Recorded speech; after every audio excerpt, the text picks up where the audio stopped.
Here, 15th November 2023. I wanted to make one more quick politics type video.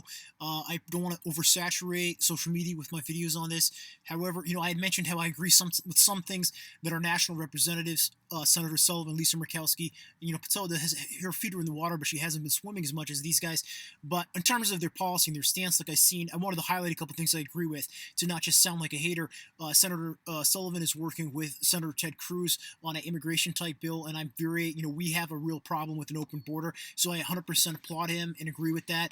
I saw Lisa Murkowski standing with some of the families for the hostages that were taken by the Hamas Palestinian force. In terms of, we have some American hostages which were in Israel, as well as some actual, Israeli and other people, hostages. We need to get those hostages freed from that terrible. I mean, can't imagine Palestinian Hamas force. It should be a priority for the international community, and that would potentially enable a ceasefire and for the international community to, encourage Israel to back off their offense against Palestine, against Hamas, in terms of the civilian casualties, which is obviously mobilizing protests across the world, including in big cities in the United States. In terms of protests on behalf of the Palestinian people, we want to not do civilian casualties. They need to release the hostages. So to highlight a couple positive things from our national senator leaders, that's an example. However, with that said, I wanted to, really focus on the advocacy of them for like resource development, for oil, more oil, drill, and the Willow Project and all this stuff.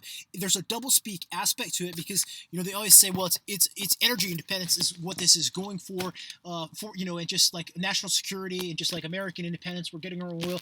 But why is there not a deeper, in terms of, their thought process, why are we not trying to get our own clothes? You know what I mean? We rely on China and Asia for the clothes. That's a big market. It's not just energy, oil. Why are we not trying to, rebuild manufacturing and infrastructure for making more cars in America? We see that with Elon Musk and some people, but, or why are we trying to make more food? You know what I mean? There's all these other things in terms of independence, and it's not just oil. You know what I mean? So they seem to be limited in the scope